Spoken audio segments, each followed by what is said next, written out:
G'day and welcome back to another DBZ Dokkan Battle video. In this video I wanted to talk to you guys about what are hidden potential orbs, how are they used, and where can we get them.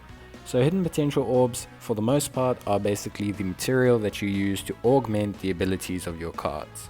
The hidden potential system in general allows you to activate or increase the power of a unit. Now every single unit allows you to increase its hidden potential system up to a base point. That's this point here: 2000 attack, 2000 HP, 2000 defense for most units. Some are different, but that's not too important for this video. You will then be able to unlock a further branch of the tree with a dupe of that unit. So once you get an exact copy of that unit, you can upgrade it and unlock an additional tree, which you can then fill out using hidden potential orbs. If you do not have the hidden potential orbs, you won't be able to fill out that part of the tree.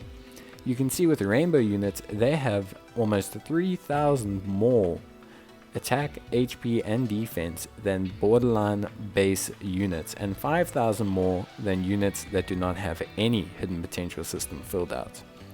As you fill out the tree, you'll notice that the hidden potential system's orbs begin to be used, and those orbs roughly for a single unit will take around about 6,000 small, 2,500 medium to 3,000, and for large orbs anywhere between 200 to 400. It does differ slightly per unit, but for the most part that's roughly the estimates of what you're looking for.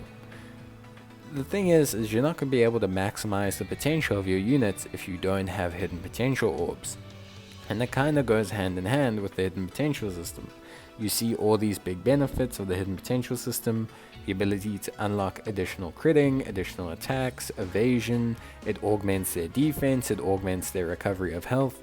But if you don't have the orbs, you're not going to be able to access this, and it's very difficult for new players to get a lot of orbs.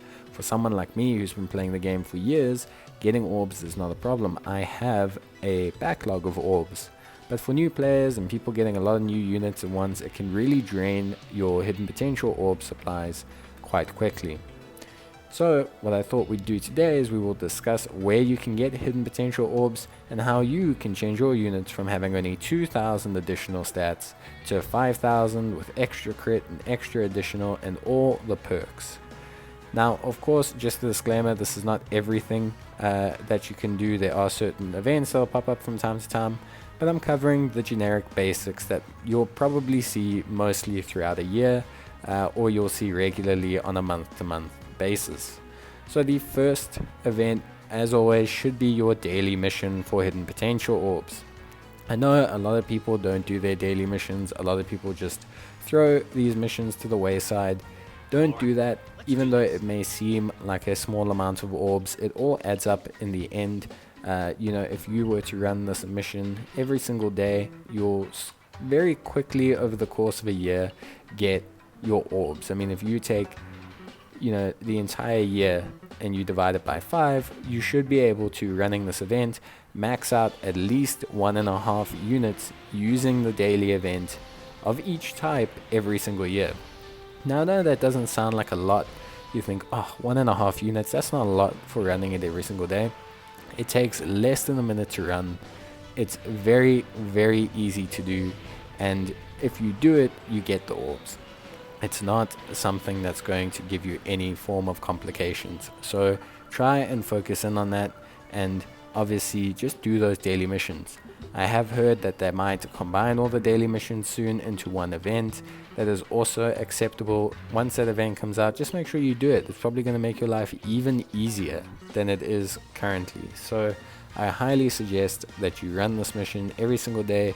You need the orbs. It's going to be good for you, and it takes literally less than 50 seconds. Make sure you use the movement steps that let you hit the most pads along the way. You want to make sure that you hit as many pads as possible because you want to pick up those orbs. And the first boss drops more small orbs, the second one drops more medium, and the last drops more large. That is the literal distinction between them. There's nothing else going on there, so just make sure that you focus in on that. The next way that you can get orbs quickly or relatively quickly, is Shenron wishes. So Shenron wishes, obviously I've done a video on, which you can find in the description below. But once you get to the third set of Shenron wishes, you will have the ability to wish for unlocking different hidden type potentials. That third set of wishes contains one for each type, so pretty damn cool. It does unlock 1,500 small orbs, 1,000 medium orbs, and 100 large orbs. So if you go and do your Shenron wishes, if you go and do your story, or you do it while you're focusing on farming Super Vegeta or anything like that, you can pick up quite a few orbs. It's roughly about a quarter or so of a unit maybe, but it's still a very nice pickup for people who haven't managed to get there yet. It's a nice little stash of orbs, 1,500 small of each, 1,000 medium of each, and 100 large of each. So very, very cool, very nice little stash there that people can pick up. The next easiest way to get yourself some hidden potential orbs is going to be doing Easy A's. Now the perk of Easy A's is they drop rewards at every single stage, and they'll drop like a little payload of orbs at every single stage. The orbs will be resonant with the type of unit. So for example, in this stage it will be AGL orbs, because transforming Goku is AGL, and if you go to Frieza's, it is obviously going to be Tech, because Frieza is Tech. This does allow you to farm some orbs if you obviously haven't done these Easy A's before. They drop a very large sum of orbs. You can see here you can also get fantastic rewards such as Tech potential orbs. These orbs will drop from these Easy A's the first time you do them up to stage 30, and I highly suggest that you do them because they're going to net you a nice little stash of orbs. Especially if you're a new player, you can even do the first couple levels and you should still get some hidden potential orbs to augment your units. Notable Easy A's are ones like this Perfect Cell Easy A. It drops a large quantity of hidden potential orbs between stage 30 and 100. So if you continue to farm this Easy A, which is relatively simple, you should be able to easily get quite a few orbs. Similarly with this event, which uses the Ginyu Force, who all recently got an Easy A, so it's even easier, it drops orbs of various types as well. So if you're a new player looking for hidden potential orbs, focus in on those two events and focus in on this final one for the Planet Namek Saga. It's going to really give you not like a crazy amount of orbs. You're not going to be getting an insane amount of orbs, but you're going to be getting a nice little collection going of orbs that'll just allow you to augment your first couple units. These Easy A's are noticeably easier than the other Easy A's. They drop a nice arrangement of orbs, they drop of every single type, so you will be able to pick up a good stash of orbs that's going to allow you to really beef up your units. The next way that you can get hidden potential orbs is the chain battle. So explosive chain battle will drop hidden potential orbs based on your ranking only. There are some that come from the mission rewards, but you get a vast majority of orbs from your ranking. So whenever explosive chain battle pops up, you're going to want to try and maximize your ranking rewards, because that's going to drop you a nice little stash of hidden potential orbs. The higher you go, the more orbs you're going to get. Obviously it is difficult sometimes to get high scores, but this is why participation is always important in all of these events. Even just getting a ranking will get you some rewards back, and it doesn't harm you. The next event is Ultimate Clash. It is not currently up, but Ultimate Clash will drop a set number of rewards every single time that you do it, and those rewards are completely tied to the missions that drop from Ultimate Clash. So Ultimate Clash is really quite straightforward. It's good though, it's a nice little reward, so you know, it really helps you out in terms of just kind of, you know, getting everything all together. And I think that for me is a good little beefer and a nice little touch up of orbs every like now and then, every month. It's something that a lot of players can do, and it really helps you out. It really, you know, increases your number of rewards. And it is difficult. It's not something that's going to be easy to do. It's not something that's going to be simple to do, but you know, clearing stage 2, which is, or round 2 or whatever, for the first, second and third times gives you 1,000 hidden potential orbs, 500 medium orbs and 50 large orbs, so it's still good rewards. And then if you look in the shop, you can also buy hidden potential orbs with battlefield currency, although I don't suggest this. Use battlefield currency for units, don't use it for hidden potential orbs. Maybe if you're like just short of being able to max out a unit or get something important for it, then okay, but I would really suggest that you do not spend your battlefield memories on those items. It's just not good enough. And then World Tournament is another event that you can do. It will help you out, of course, in terms of getting rewards, but it's entirely based on ranking.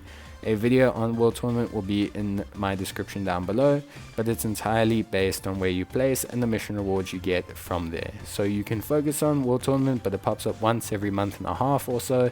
Good place for rewards, but it is a grind and you'll need to actually focus on maybe watching a World Tournament video to get the gist of it. And then Baton Battle, a nice passive way of collecting hidden potential orbs. You can see that's an option here. It's up every once in a while and it all adds up. It's very small amounts, but they will be collectible for you. So if you do it the entire time, I think I did the maths and you can see that in a video down in the description below. But you do get a decent amount of hidden potential orbs. It just honestly depends on how often you do it and how much you focus on doing Baton. In terms of currency and other treasures, you don't have any way of buying hidden potential orbs with anything else, barring battlefield memories. So nothing else you earn in the game in the form of currency, no treasure rewards, no nothing from story events, no supreme card trials, no treasure gems can buy you hidden potential orbs.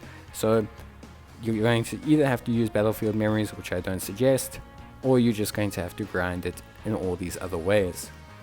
And then just as a final little add-on, there are numerous campaigns throughout the year which do help people get a lot of orbs. One of them is the Purunga Wishes, always a great source of getting orbs. It'll pop up from time to time, generally once a year, and it really helps players out with filling up those support items and hidden potential orbs. And then every once in a while for big events, they'll let you do the hidden potential event again on Saturday and Sundays. This basically gives you an additional 2 times a week you can run every single stage, and it also provides a nice little filler for adding in hidden potential orbs. But realistically, that is it from me in terms of the video. Just remember, from time to time, units like Second Form Frieza and other free-to-play units like AGL Piccolo will drop their own hidden potential orbs from events. And instead of using your own hidden potential orbs, you can use the ones from their event to farm them, unlike units like Tarbles. But that's it from me. I hope you guys enjoyed the video, and as always, leave a comment down below if you have any other ways you can find hidden potential orbs, or if you think there are better ways. But that's it from me. Stay safe, and I will see you guys in the next video. But until then, take care and bye.